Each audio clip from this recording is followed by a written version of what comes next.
It is a tale of two brown men. One in London, named Mark Duggan. Another in Jackson, Mississippi, named James Craig Anderson. Mark Duggan in London, a 29-year-old man. James Craig Anderson, a 49-year-old worker at an auto plant near Jackson, Mississippi. Both men are now dead. It is really a matter, if you will, of answers. In the one case, answers to questions that were not given, and in another case, answers to questions that we know all too well. Over the past couple of days, you see, and there's not just a ton of coverage about it, but some. But over the past couple of days, London has caught fire in the aftermath of the killing of Mark Duggan by the police of the City of London. Mark Duggan was killed Thursday night. Police claimed he had shot at them. They also claimed that he was a gang leader. He was dangerous and into drugs.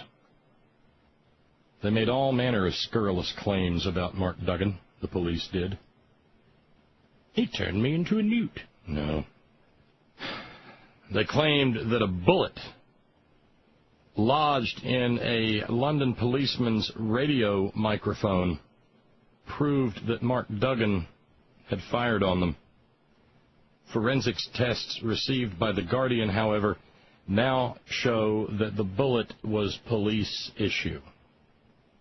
Mark Duggan, father of 4, was shot down Thursday night by police.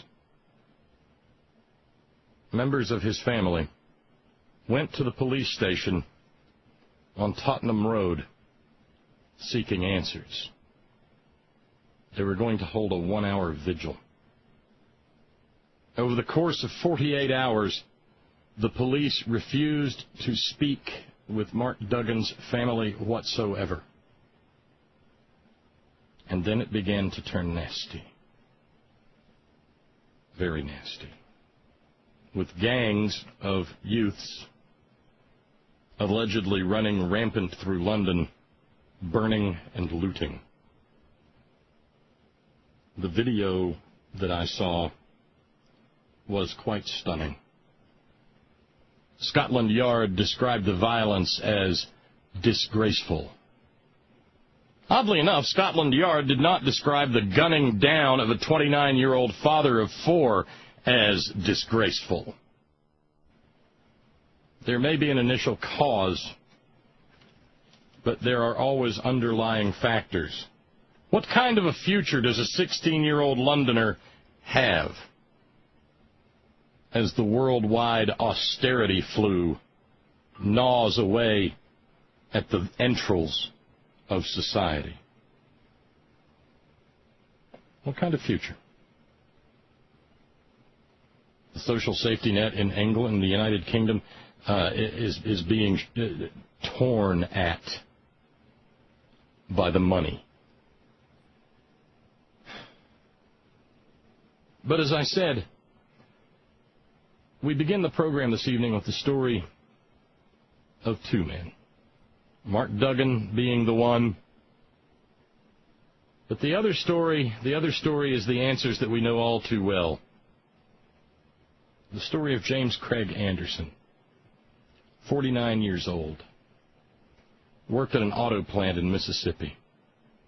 His portrait shows a handsome man of middle years, a narrow, well-trimmed mustache, round glasses, neat haircut, a white gold wedding band on his left ring finger. The story doesn't begin at the auto plant in Mississippi, however. The story begins a county away, miles away from Jackson, Mississippi, in Rankin County, Mississippi, where a pair of boys, well, not a pair, but a gang of boys, primarily among them Darrell Dedman Jr. and John Aaron Rice, all drinking there in Rankin County, Mississippi, decided to quit the place where they were drinking with a special premise in mind. Darrell Dedman looked at the group and said, "Let's go fuck with some niggers." Sorry, those are the words.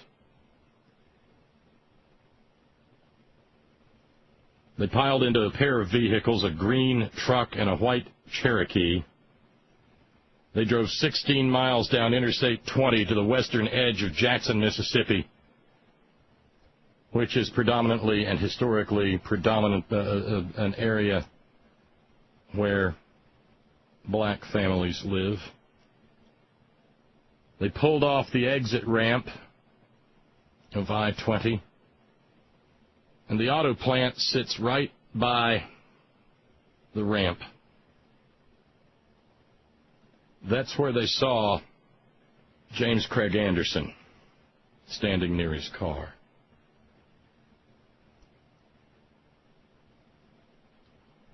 The white teenagers got out of their cars screaming, "White power!"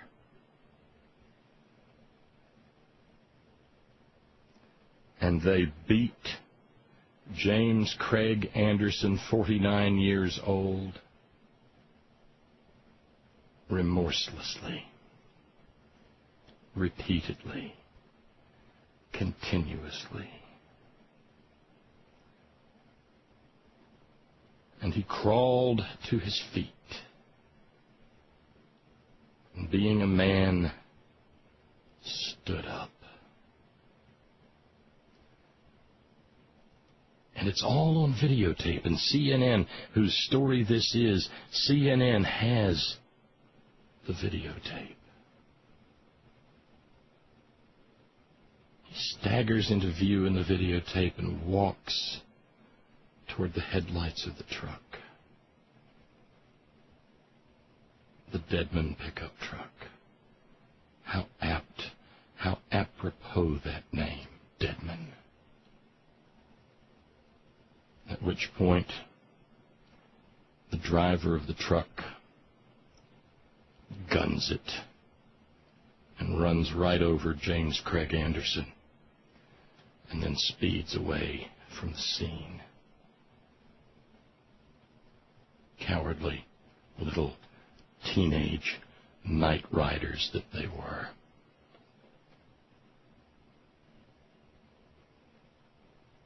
He calls to the other vehicle on his cell phone, laughing. "I ran that nigger over! I ran him over!"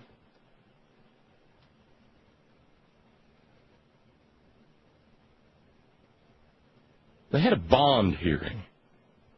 Now, this is fascinating. They had a bond hearing. Dedman has just turned 18 years old. He's been charged with murder. He faces a possible double life sentence. He does not. Now, Mississippi has the death penalty. Oh, yes, Lord Jesus, Mississippi has the death penalty. Young Dedman is not facing it and will not face it. They had a bond hearing. Now, I can't speak for Mississippi, but in almost every state I'm aware of, you're entitled to a reasonable bond in all cases, save murder. You're not necessarily entitled to bond in murder. But this young white boy, they had a bond hearing for him. Just wouldn't be right. John Aaron Rice is 18 years old, one of Dedman's accomplices. He's merely been charged with simple assault. That's not even necessarily a felony. But they had a bond hearing for Dedman. And I want to say first and foremost that I understand the right of it is a cornerstone of what passes for our judicial system, that every person charged is entitled to a zealous defense. And so I certainly don't fault the lawyer for representing Mr. Dedman. But there are some things that lawyers don't have to say in the course of a hearing. Now, I've already told you the hateful words that were used, among many, many, many others.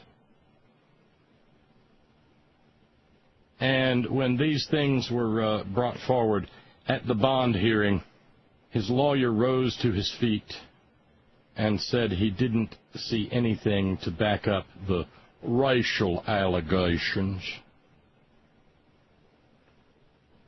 The police are nothing in Mississippi if they are not polite, if you're the right color. The murder weapon, the Ford pickup truck, was processed by the police, the evidence unit, what have you. And rather than being impounded and held for potential trial, why, the police kindly returned the murder weapon to the family. The other teenagers who were with Dedman and Rice have not been charged. This was just a few Sundays back. London is burning. Jackson, Mississippi is not. Because there is an element of race-based murder in places like Mississippi, Alabama, California. Name a state. There is an essence to race-based murder in this country that says, forget it, Jake. It's Chinatown. We know these things happen here. And with the exception of the grieving family, most of this country is numb to it. Yeah. And you know that the meme is already going around, well, looky there. We let one of them be president, and they done destroyed our economy.